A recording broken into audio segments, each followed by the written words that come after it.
வணக்கம். தினமலர்.com மாலை 4 மணி செய்திகள்.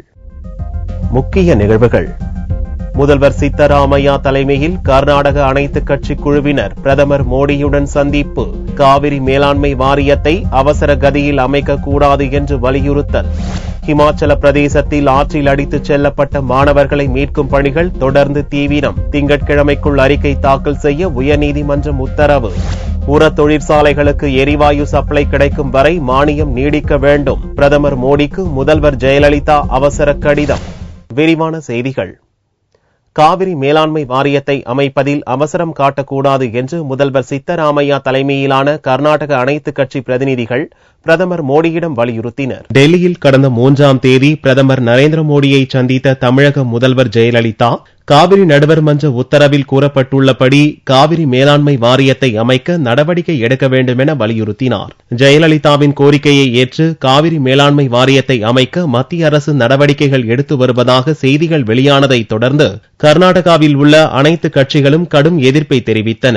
இந்நிலையில் கர்நாடக முதல்வர் சித்தராமையா தலைமையில் அனைத்து கட்சி பிரதிநிதிகள் மற்றும் எம்பிக்கள் டெல்லியில் செவ்வாயன்று பிரதமர் மோடியை சந்தித்தனர். காவிரி நடுவர் மன்ற உத்தரவை எதிர்த்து உச்சநீதிமன்றத்தில் தொடரப்பட்ட வழக்குகள் நிலுவையில் இருப்பதை சுட்டிக்காட்டிய இக்குழுவினர், எனவே அவசர கதியில் காவிரி மேலாண்மை வாரியத்தை அமைக்க நடவடிக்கை எடுக்கக்கூடாது என்று பிரதமரிடம் கோரிக்கை மனு அளித்தனர். பிரதமரை சந்தித்த அனைத்து கட்சி குழுவில் பாரதிய ஜனதா சார்பில் மத்திய அமைச்சர்கள் ஆனந்த் குமார், சதானந்த கவுடா, கர்நாடக முன்னாள் முதல்வர்கள் எடியூரப்பா, ஜெகதீஷ் ஷெட்டர், மதச்சார்பற்ற ஜனதா தளம் சார்பில் முன்னாள் பிரதமர் தேவகவுடா, முன்னாள் முதல்வர் குமாரசாமி, காங்கிரஸ் தரப்பில் முன்னாள் மத்திய அமைச்சர்கள் வீரப்ப மொய்லி, மல்லிகார்ஜுன கார்கே உள்ளிட்டோர் இடம்பெற்றிருந்தனர். இதனிடையே டெல்லியில் நிகழ்ச்சி ஒன்றில் பங்கேற்ற பின் பேட்டியளித்த பார்லிமென்ட் விவகாரத்துறை அமைச்சர் வெங்கையா நாயுடு, காவிரி மேலாண்மை வாரியம் அமைக்கும் விவகாரத்தில் அவசர கதியில் மத்திய அரசு நடவடிக்கை எடுக்காது என்றார். காவிரி நீரை கர்நாடகா, தமிழகம், புதுச்சேரி, கேரள மாநிலங்களுக்கு பங்கிடும் வகையில்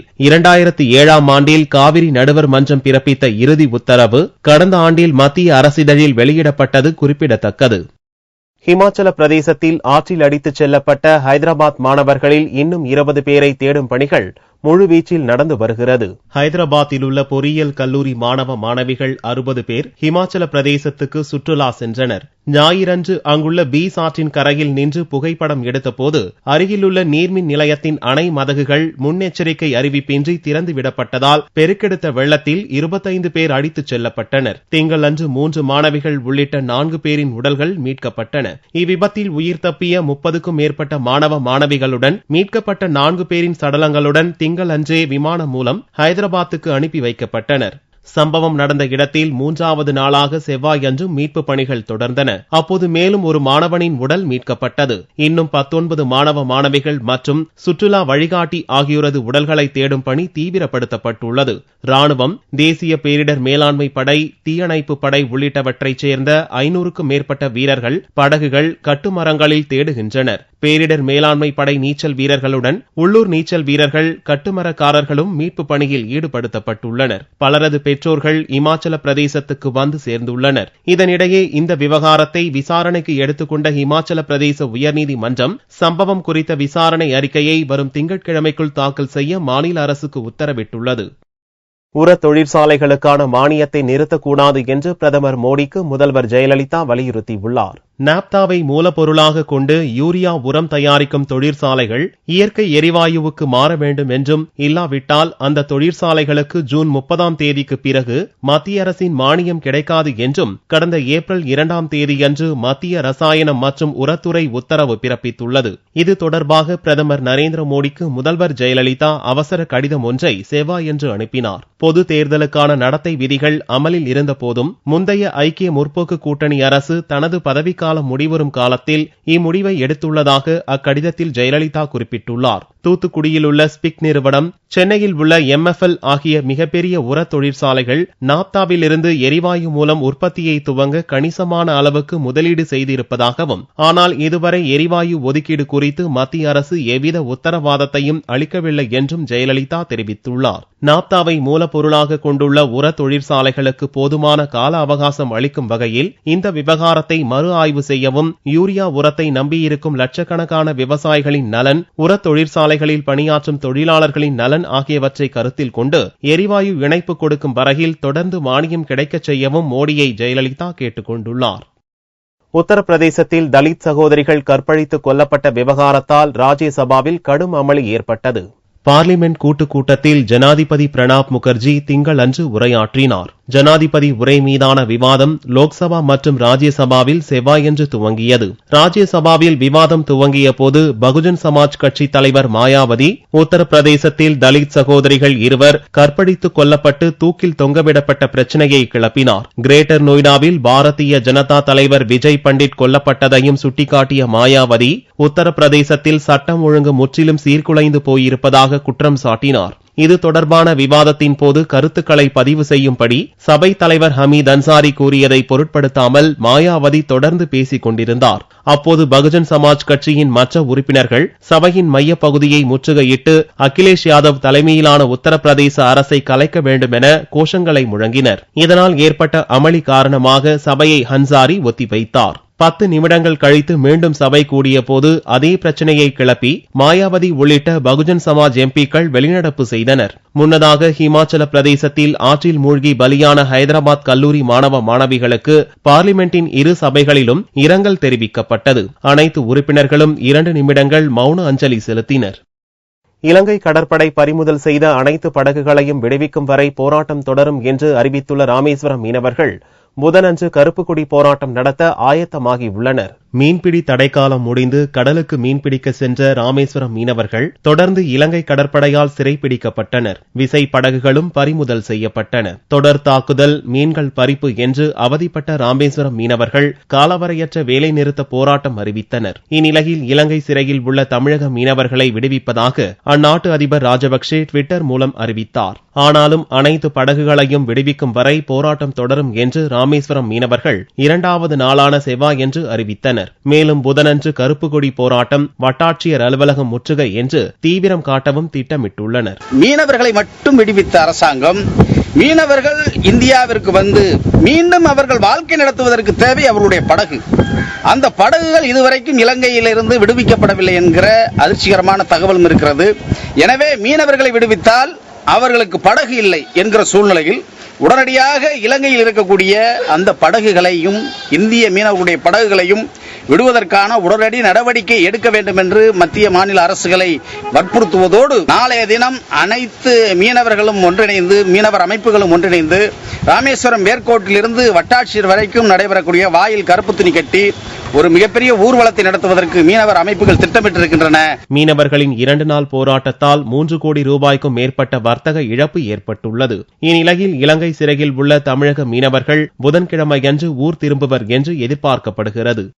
பிஇ கலந்தாய்விற்கான ரேண்டம் எண் புதன்கிழமையன்று வெளியாகும் நிலையில் பொது பிரிவினருக்கான கலந்தாய்வு வரும் ஜூன் 27ஆம் தேதி முதல் ஜூலை 28ஆம் தேதி வரை நடக்கிறது.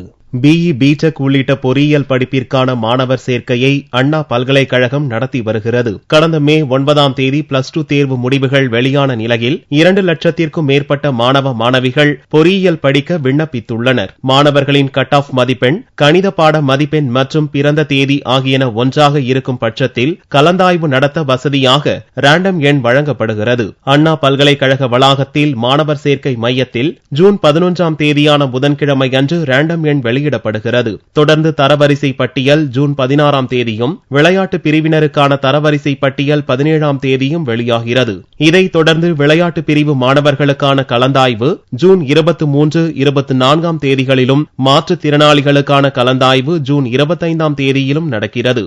பொது பிரிவினருக்கான கலந்தாய்வு ஜூன் 27ஆம் தேதி முதல் ஜூலை 28ஆம் தேதி வரை நடக்கிறது. தொழில் பிரிவு மாணவர்களுக்கான கலந்தாய்வு ஜூலை 9ஆம் தேதி முதல் ஜூலை 20ஆம் தேதி வரை நடக்கிறது.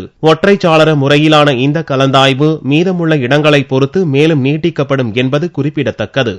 சென்னை அரசு கலைக்கல்லூரிகளில் நடந்து வரும் கலந்தாய்வில் திரளான மாணவிகள் கலந்து கொண்டு தங்களுக்கு பிடித்த பாடப்பிரிவுகளை தேர்வு செய்தனர். +2 தேர்வு முடிவுகள் கடந்த மே மாதம் 9ஆம் தேதி வெளியானது. இதைத் தொடர்ந்து சென்னையில் உள்ள காயிதே மில்லத் அரசு கலைக்கல்லூரியில் மாணவிகள் சேர்க்கைக்கான கலந்தாய்வு 9ஆம் தேதி துவங்கி வரும் 14ஆம் தேதி வரை நடக்கிறது. செவ்வாயன்று BA பொருளாதாரம், ஆங்கிலம் ஆகிய பாடப்பிரிவுகளுக்கும், 11ஆம் தேதி கணிதம், கணினி அறிவியல் மற்றும் 12, 13ஆம் தேதிகளில் BSc இயற்பியல், வேதியியல், உயிரியல் ஆகிய பாடப்பிரிவிற்கும் 14ஆம் தேதி தமிழ், வரலாறு ஆகிய பாடங்களுக்கும் கலந்தாய்வு நடக்கிறது. இதில் தகுதியான மாணவிகளுக்கு அரசின் விதிமுறைகளுக்கு உட்பட்டு சேர்க்கை நடப்பதாக கல்லூரி முதல்வர் சீதா லட்சுமி கூறினார்.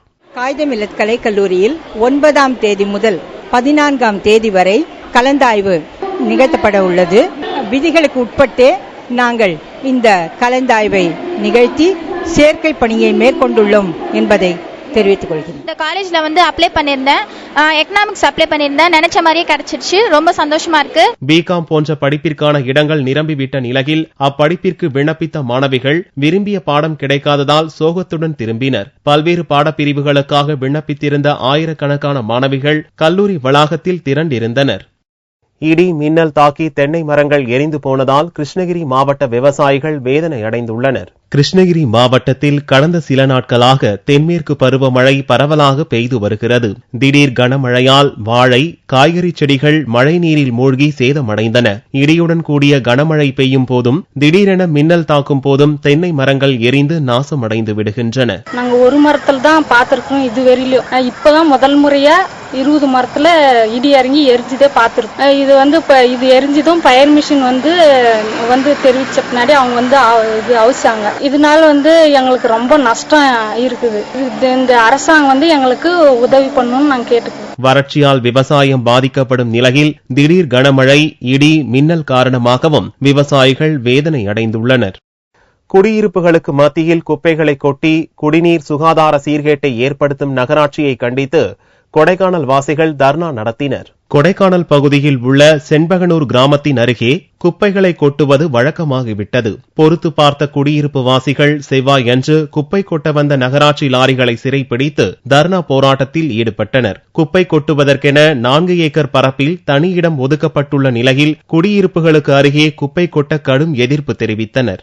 கழிவுகளை இந்த விடுமுறை நாட்களில் சேர்ந்த எல்லா குப்பைகளையும் இங்கு கொண்டு கொட்டி ஒரு சுகாதார கேட்டை ஏற்படுத்துகிறார். அதனால இங்கு பாதிக்கக்கூடிய மக்கள் மட்டுமல்ல, பள்ளியில் பயிலக்கூடிய மாணவர்கள் பிள்ளைகளும் இங்கு பாதிக்கப்படுகிறார்கள். குப்பை கழிவுகளில் இறை தேடி வரும் நாய்களாலும் தொல்லை ஏற்படுவதாக கூறிய குடியிருப்பு வாசிகள் நாய் கடித்து 3 பேர் இறந்து விட்டதாகவும் தெரிவித்தனர்.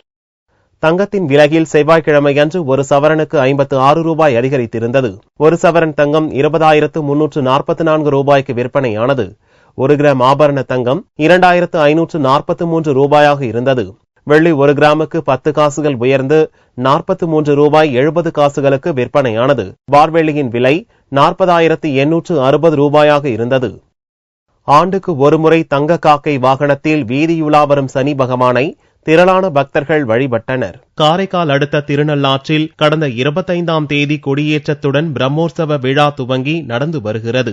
இங்கு அமைந்துள்ள தர்பாரண்யேஸ்வர கோவிலில் நவக்கிரகங்களில் முக்கியமானவரான சனீஸ்வர பகவான் அனுக்கிரக மூர்த்தியாக விளங்குகிறார். பிரம்மோற்சவ விழாவின் முக்கிய நிகழ்வாக திங்களன்று இரவு தங்க காக்கை வாகனத்தில் சனீஸ்வர பகவான் எழுந்தருளி வீதி உலா வந்தார்.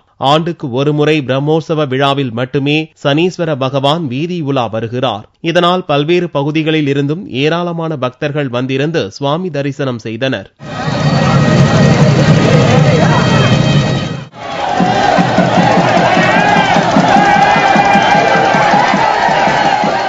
சனீஸ்வர பகவான் வீதி உலாவை முன்னிட்டு கண்கவர் வண்ண வண்ண வான வேடிக்கை நடந்தது.